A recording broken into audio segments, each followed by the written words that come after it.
Today we're going to do something a little different. We're going to crack open a time capsule. It's this really fascinating financial report from way back in the winter of 2001, and it tried to predict the entire future of wealth management. It asked a pretty simple question, really. As the world changes, does the way we manage wealth need a whole new model? So, let's paint a picture. The year is 2001. The dot-com bubble? Yeah, that has just burst. Markets are feeling really shaky. And there's this new generation of wealthy people, a lot of them self-made, and they're starting to ask some really tough questions of the folks managing their money. Now, in this story, you've basically got two main characters. First, there's the high net worth individual, or HNWI. That's just a fancy way of saying someone with over $1 million in assets they can invest. And then you have the relationship manager, the RM. This is the one person at the firm who's supposed to be their guide through the whole financial world. For decades, the power dynamic here was, well, pretty simple. The asset managers had all the information: market data, research reports, access to exclusive products. It was all kept behind this big curtain. And the RM was basically the gatekeeper who decided what the client got to see. Information really only flowed in one direction, from them to you.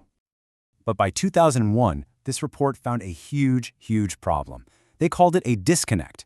It was this widening gap between what these new, savvy clients were expecting and the kind of old-world service their asset managers were still trying to dish out. And this brings us to the core question of the entire report. Thanks to the rise of the internet, information was suddenly everywhere. So what happens to that whole system when a client can go online and learn just as much about the market as their own advisor? What happens to the gatekeeper when there's no more gate?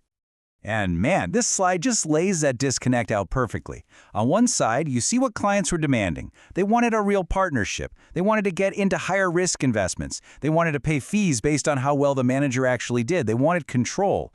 But what did the industry think? Well, they still saw it as a master/servant relationship.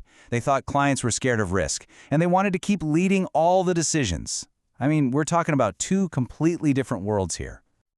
So this disconnect wasn't just some, philosophical thing.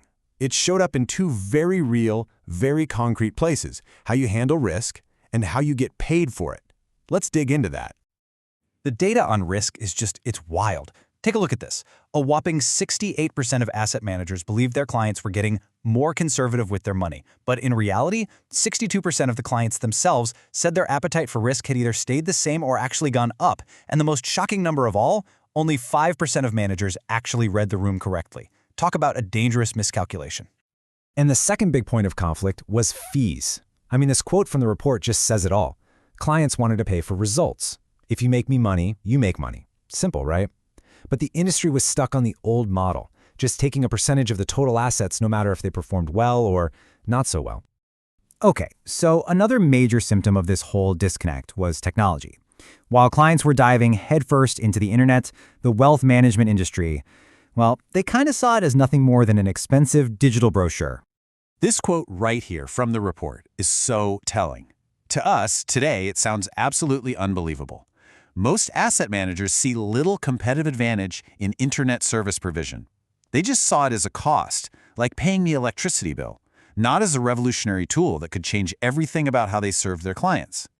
And while the industry was pretty much asleep at the wheel, their clients were already demanding so much more. They wanted to use the internet for everything: researching investments, getting their performance reports, trading stocks, checking out market trends, doing their banking, and even just talking to their advisor. They saw the potential, even if the so-called experts didn't. So who's caught in the middle of all this? The relationship manager. They were getting pulled in two totally different directions. Management wanted them to be a hunter, always out there finding new business. But their clients needed them to be a farmer, carefully cultivating the relationship, providing top-notch, tech-savvy service. It was a completely impossible job. But here's the cool part. The report didn't just diagnose the problem. It actually offered a solution. It laid out this really prescient roadmap for a new model of asset management, one that was designed to close all of these dangerous gaps. So here are the 5 key steps of that new model. First, you got to shift from that old master-servant thing to a true partnership. Second, use technology not just as a website, but as a tool to really deeply understand your client. Third, give clients the more sophisticated, higher-risk investments they're asking for. Fourth, tie your fees directly to your performance. And finally, you got to support that RM with a team of specialists so they don't have to pretend to be an expert in absolutely everything. So the crucial takeaway here is this. That roadmap was written over 2 decades ago. It predicted a future of partnership, technology, and alignment that sounds, frankly, incredibly familiar to us today. And while, yeah, a lot of these changes have happened, the debate over fees and what a true partnership really looks like, that's still going on right now. It kind of leaves us with one final thought. Looking around today, how much of that future has actually arrived, and how much further do we still have to go?